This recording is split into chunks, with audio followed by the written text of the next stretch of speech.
Ambassador Celine Armitage's fingertips tingled as they grazed the curved surface of the obsidian dais. The council chamber of the United Earth Government sat high above the restless tides of New Terra's glowing oceans, its spires of black glass reflecting the twin moons and dalliance. The air was cooler here, scented faintly of ozone and recycled incense, an artificial hush that the council cultivated to all lesser minds. Celine, however, had once been awed by this place. Now, her heart pounded with foreboding. She straightened her immaculate cerulean diplomatic uniform, the silver filigree on her shoulders denoting her rank. Around her, the council 12 faces carved from authority regarded her with polite detachment.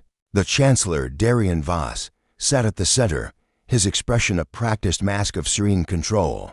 To his right, Lady Isla Mendoza, head of interstellar affairs, conveyed nothing but mild interest. To his left, General Marcus Rourke, Supreme Commander of Earth's Defense Forces, radiated impatience.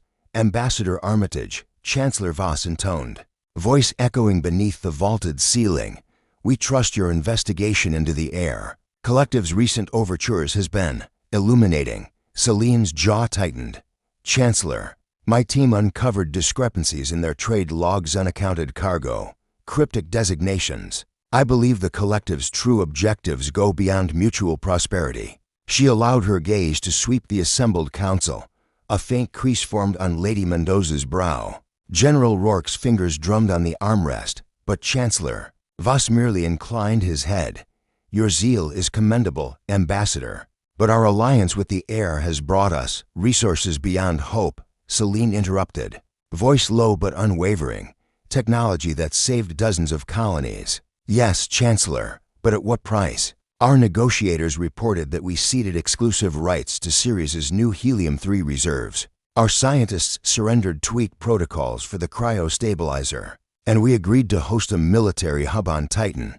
These are far more than mere trade concessions." A ripple of uncertainty passed through the chamber. Celine pressed on, hands clasped. "There are whispers of meetings held in secret, votes cast in chambers hidden from public record. I have reason to believe the council itself agreed to terms that will leave Earth vulnerable." "Chancellor." Voss raised a slender hand, silencing her. "Allegations are not facts, Ambassador. Until you produce evidence." The doors at the rear of the dais slid open with a soft hiss. Celine drew a sharp breath as a courier in midnight blue fatigues approached, clutching a slim data slate. "By order of the Chancellor," he announced, voice trembling. "For Ambassador Armitage, high-priority channel marked Omega." Celine's pulse thundered. Chancellor Voss's lips twitched almost imperceptibly. He nodded. "Proceed." Steeling herself, she retrieved the slate. The courier stepped back, bowing slightly. As he left, her fingers danced across the refreshingly cool touchscreen. Encrypted files flooded the display.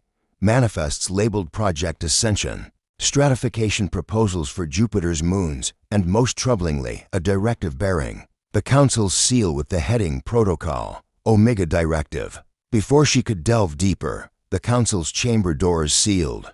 General Rourke rose to his full height, knuckles whitening on the armrest. "Explain, Ambassador." He growled. Celine took a breath, voice firm.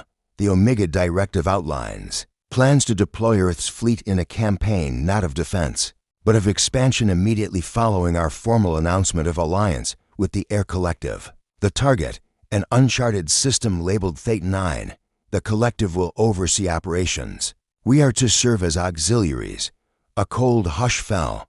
Lady Mendoza's eyes widened. "Thetan 9 is uninhabited, supposedly," Celine finished. Her heart sank as she scrolled, but logs show repeated flybys, electromagnetic fluctuation, signs of concealed infrastructure. The Collective has been stripping resources, constructing facilities. Chapter 2 of this plan is the sterilization of any resistance. She met each council member's gaze. "This is betrayal." The chamber erupted. Voices overlapped in frantic protest. Chancellor Voss raised both hands. "Order, order, Ambassador. Your assertion is grave. You realize the consequences of spreading misinformation." "I realize the consequences of silence," Celine retorted. She paused, then tapped the slate, bringing forth schematics. the unmistakable silhouette of a Lucifer-class planet eater. We already possess weapons capable of decimating a planet's biosphere. We call them deterrents, the air call. Them liberators, under Protocol Omega, they'll be used. General Rourke sprang forward. You're accusing the Council of genocide. Term it what you will, Selene said, jaw clenched. But if we execute Omega, Earth's fleet becomes the instrument of total annihilation of worlds that are not even enemy. Combatants, a thunderous pounding seized the main doors. Armed guards in black armor flooded the chamber. Captain Alara, Voss, Selene's old confidant, strode in, dread etched in her eyes. The guards encircled Selene. Weapons trained. Chancellor's orders, Voss said quietly. Ambassador, surrender the slate and come peacefully. Selene's breath hitched. Voss's face mirrored conflict, her voice wavered. Captain, why? Protocol Omega is active, Voss whispered, stepping closer. You're a threat to everything. Selene's chest tightened. She tucked the slate beneath her arm. You know what they plan, don't you? Voss met her stare. For a heartbeat, Selene saw the woman she'd trained with. The woman who'd saved her from a pirate ambush at Vega Station. Then Voss nodded stiffly. I know enough. I'm sorry. As the guards seized Selene, Lady Mendoza looked on, pale. General Rourke's fist pounded the day's railing. Chancellor Voss sank back, expression inscrutable. The data slate flickered in Selene's grasp as she was dragged away. In the echoing corridors beyond the chamber, Selene's mind raced. She had evidence of the Council's treachery. She had the Omega Directive. But as metal doors slid shut behind her, she realized, to expose the conspiracy, she would have to escape the very bastion of power she once served. And time was running out. Earth's fleet would mobilize in 48 hours. Beneath the silent gaze of the twin moons, the Council's betrayal had begun, and the fate of countless worlds teetered on the edge of oblivion.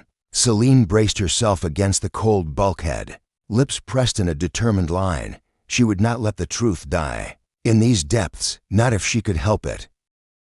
The Council's declaration aboard Europa Station came without warning at 6 o'clock Standard Time. A single broadcast, stamped with Chancellor Voss's emblem and the Omega Directive Code, rippled through every comm channel in the Sol system.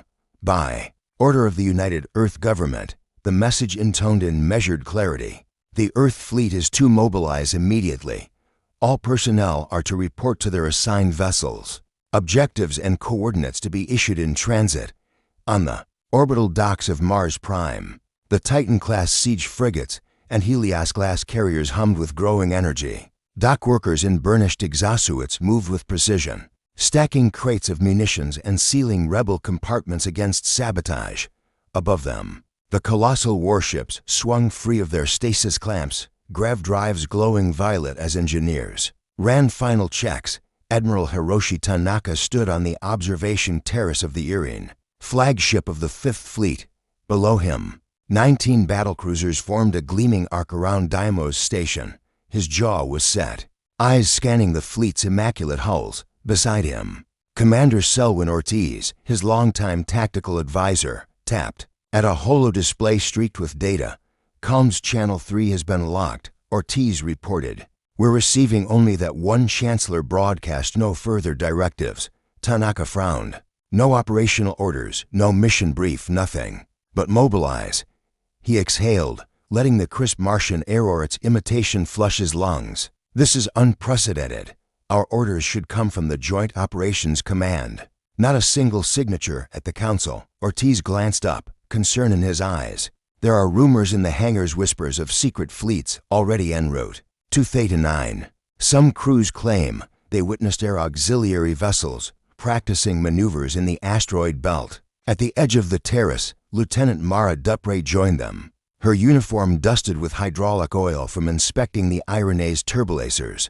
Be advised, she said, voice low. I intercepted chatter among the engineering crew. They're calling it Project Hammerfall. They say it involves Lucifer-class weapons mounted on the cruisers. They've never been cleared for deployment.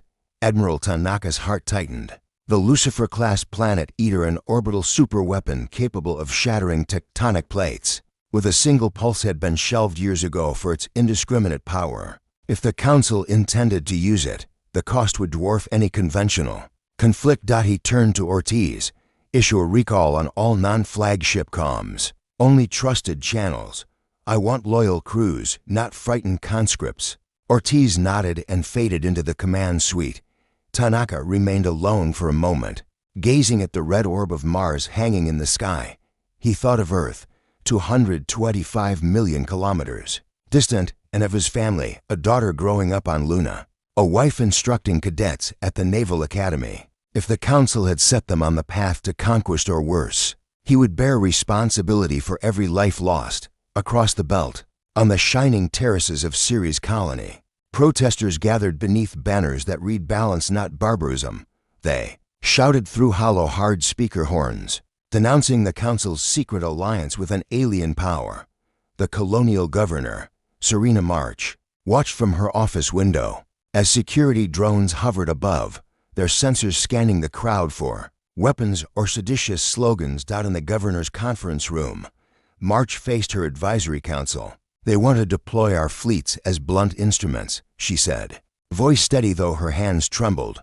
And they'll do it without telling us against whom or why. Her chief of intelligence, Malik Cho, tapped a datapad. Satellite surveillance confirms multiple air frigates staged near Jupiter's sixth moon. We're tracking at least 40 distinct vessel signatures. March's lips tightened. We can't confront the Council directly, not yet, but we can delay them. Place embargoes on fuel shipments. Throttle the jump capacitor production lines enough to force a review of their orders. Her defense minister drummed his fingers. That risks open rebellion. We have no assurance our people will follow us if it comes to a direct standoff. March straightened. Then we give them a cause worth fighting for. We leak the Omega directive to the public. Make the Council defend their actions in the court of public opinion. Back on the Earring, Admiral Tanaka convened his inner circle in the State War Room. A 3-meter-wide holographic map of the Sol system hovered above the circular table, dotted with blinking icons, red for Council battleships, violet for air vessels, and gold for Earth fleet units. Here, Tanaka tapped a cluster of violet beads orbiting Jupiter.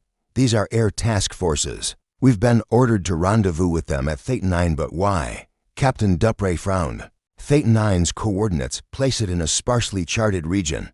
Historically, it's been considered uninhabitable asteroid belts, radiation spikes not worth colonizing. Dr. Lin Zhao, aboard as the fleet's lead xenobiologist, shook her head. Our last recon drone scanned faint energy readings, industrial emissions, and greenhouse gas analogs too structured to be natural. Something's being grown or mined there. Tanaka folded his arms. The Council isn't mobilizing us for a peacekeeping mission. They want our firepower. We need to know who we're targeting and why. I'm establishing an independent comm link to Governor March on Ceres. If she can confirm hostile activity at Theta 9, we might salvage plausible deniability. Dupre's eyes narrowed. And if she can't, then, Tanaka said, voice firm, we prepare for the worst. Because the Council is handing us Lucifer-class weapons. And if they suppress our doubts, now there'll be no turning back once those weapons fire. As the Armada slipped into grav-drive slipstream, a hush fell through the corridors of each battleship. Pilots strapped into sleek cockpits felt a mixture of pride and dread. They would be the tip of Earth's spear. Engineers braced for the titanic forces of faster-than-light acceleration. Marines gathered in drop crates, their armor polished, faces set for battle. On the bridge of the Earring, Tanaka watched the stars widen and smear into starlings of pure light. Through the viewport, faint halos of grav particles shimmered, carrying them toward an unknown destiny. Distance to slip exit, 12,000 kilometers. Came Ortiz's voice from the tactical station. All systems green. Tanaka exhaled. Engage. A surge of power rippled beneath their feet. Reality bent. And as the stars reassembled around them, the Armada emerged in a new sector, silent, foreboding, and rife with hidden secrets. In that weightless moment between worlds, Admiral Tanaka closed his eyes. He would not be the instrument of genocide. Not if he could stop it. He reached for the secure comm unit. Mara, open the channel to Ceres. Let's see what truth we can salvage before we lose our souls to Omega.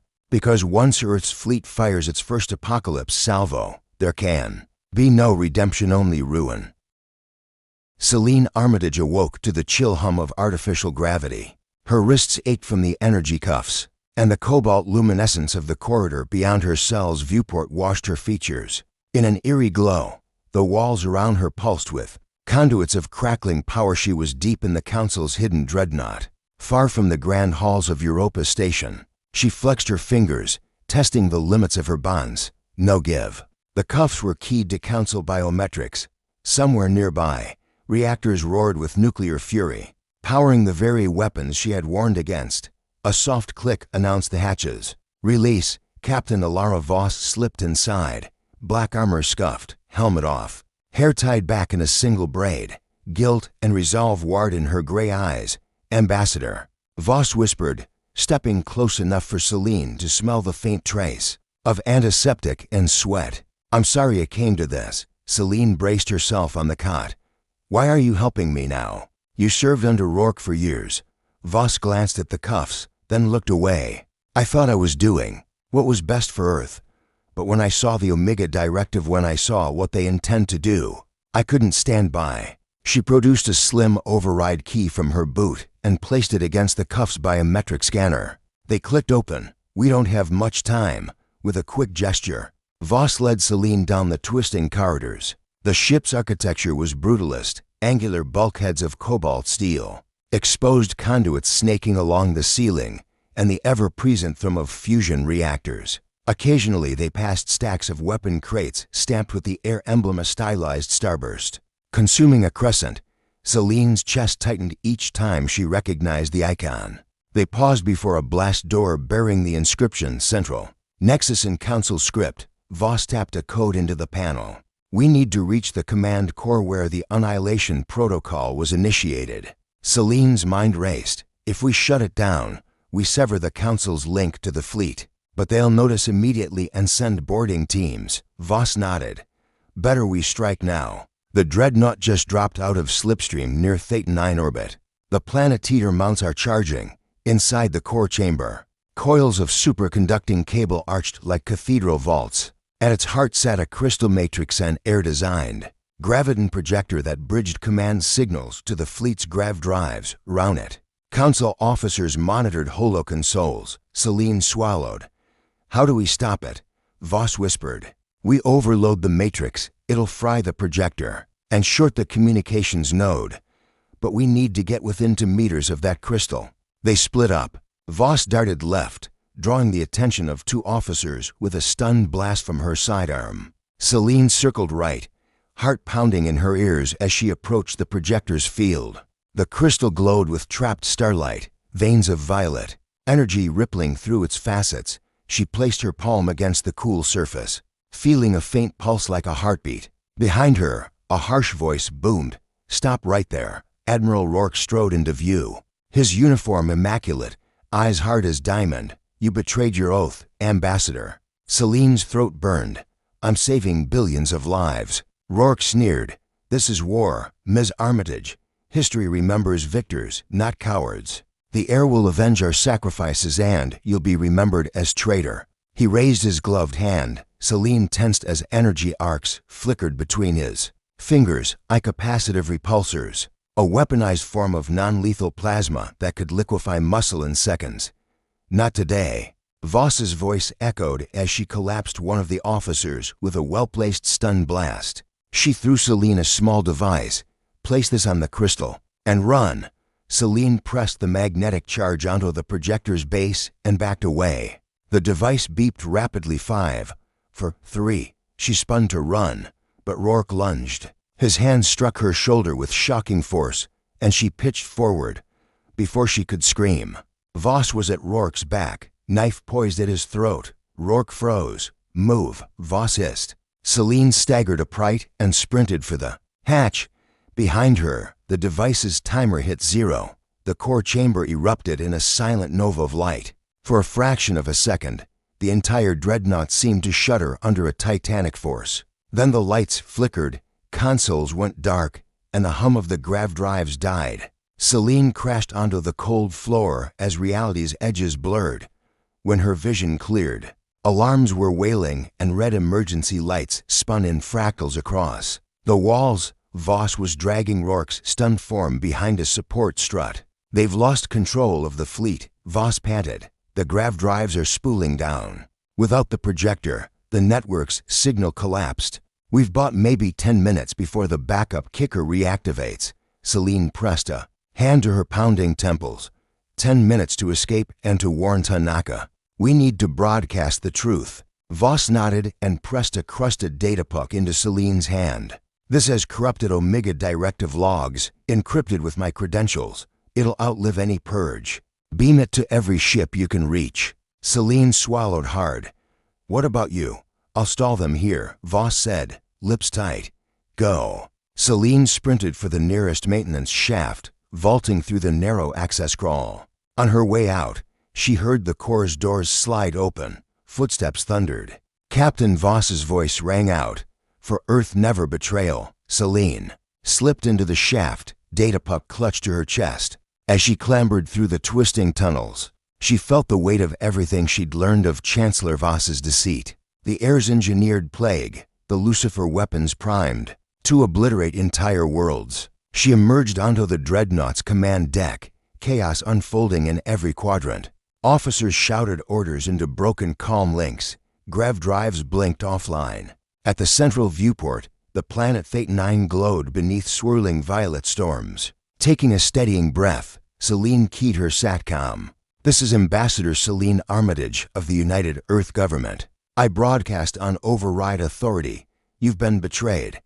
The Omega Directive is a genocide protocol. The Air Collective engineered the Viridian Plague to conquer worlds. Our own council plans to deploy Lucifer-class planet eaters. I have evidence." Across the system, consoles flickered to life, receiving her encrypted manifest. Ships in orbit hesitated. Grav drives sparkled and stalled. Celine's voice rang clear. "Do not fire. Stand down. And heaven help us all, warn Earth." As her last words echoed through the void, the dreadnought trembled beneath her feet, signaling not just the end of the Council's control, but the collapse of every hidden agenda. They had spun in the darkness of Alliance. The shattered truth was out, and once released into the vacuum, it could never be contained. Eschakit. The dreadnought shuddered as its embattled reactors sputtered back to life, but without the graviton projector's network, it floated silent, its weapons dead, its command severed. Celine Armitage pressed her back against the bulkhead, breathing ragged, watching the viewport where the Earth fleet and air auxiliaries hung poised above the storm rack. D-surface of Theta-9. Outside, Admiral Hiroshi Tanaka's flagship, the Irene, drifted among shattered remnants of grav drive conduits. At his side, Captain Mara Dupre monitored the incoming feed of Celine's broadcast, the Omega Directive schematics, the irrefutable proof of the Council's genocidal plan. "Admiral," Dupre said, voice taut, "we've received Ambassador Armitage's manifest. Every vessel in orbit is holding fire. Even the air units are pausing." Tanaka exhaled, fist unclenching. "Open a direct channel to the Council's flagship," he ordered. "Chancellor Darien, you're on notice. Cease all hostilities immediately, or be treated as a hostile entity." On the shattered command deck of the Council's flagship, Chancellor Darien Voss's face flickered on the holoscreen. Lines of tension etched his pale features. Behind him, air dignitaries huddled in furious debate.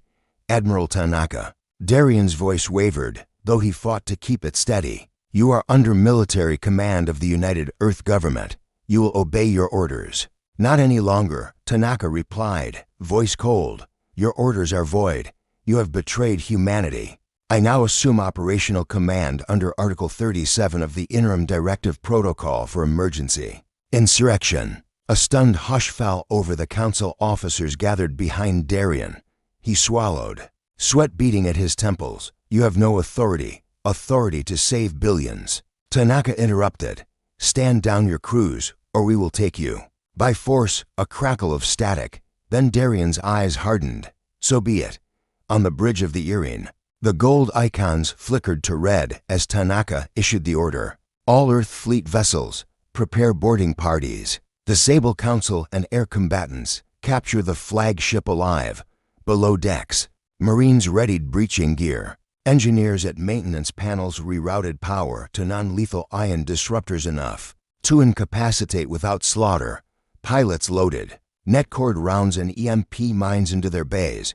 But as the first wave of assault shuttles launched, a new variable emerged. Dozens of smaller air skirmish corvettes peeled away from the main formation, maneuvering against the dysregulated Council ships. Their intent was clear: to remove Terra's fleets entirely from the equation. Dupre's eyes tracked the skirmishers on her holomap. They're turning on us. Tanaka's jaw clenched. They wanted us neutered. They underestimated humanity's capacity for redemption. He tapped the comms pad. Target air corvettes engaging our vessels. Non-lethal force only, warning shots if necessary. Ion beams lanced through space, enveloping the closest corvette in a blue haze until its systems flickered and died. Its crew drifted, helpless in gravity-less pods. No one cheered. Several captains simply exhaled in relief. Meanwhile, Celine and Captain Voss, having fought their way through service tunnels, arrived on the flagship's lower concourse. Explosions echoed through the decks as Irene's boarding teams breached the outer hull. "Chancellor's office is ahead," Voss whispered, scanning a corridor strewn with casualties, Council guards unconscious or writhing under medrones. "Care, stay sharp." At the end of the hall, a reinforced door marked Chancellor's quarters sealed their path. Voss hacked the panel. The lock whined and yielded. Inside, Chancellor Darien stood beside a panoramic window overlooking the bruised face of Thetan 9. His expression was a mixture of rage and regret. By his side, the lead air envoy Arkle watched the boarding team's assault ships flicker in the distance. When the door burst open, Celine leveled her weapon. "It's over, Darien." Darien's shoulders sagged. "You think you've won? The galaxy will never let Earth off the leash now." Arkle's mandibles clicked in contempt. "Victory means nothing if your world is left in ashes." Celine exhaled, voice trembling with both fury and sorrow. "You created the plague. You conspired in genocide. You used humanity as pawns."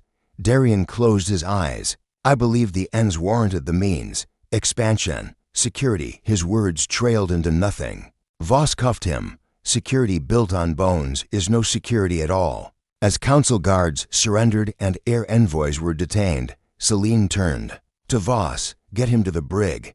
We need him alive for trial, for truth." Voss nodded. "On it." Celine gazed once more out the viewport. Below them, Thetan 9's violet storms raged over unspoiled continents and seas untouched by civilization. The planet would live for now, but scars ran deep, and on every world the Council's influence had touched, survivors would be left to reckon with loss.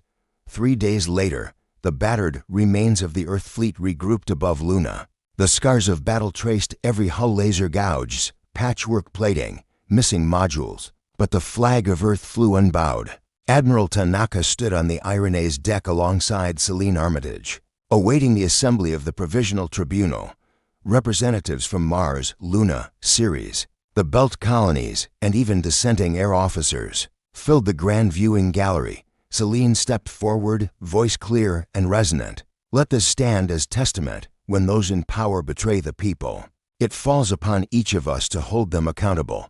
We avert not just conquest, but corruption itself." Tanaka raised a hand. "The Omega Directive is rescinded. All weaponized research into the Lucifer-class systems will be dismantled and repurposed for planetary restoration. Council members complicit in genocide will face justice.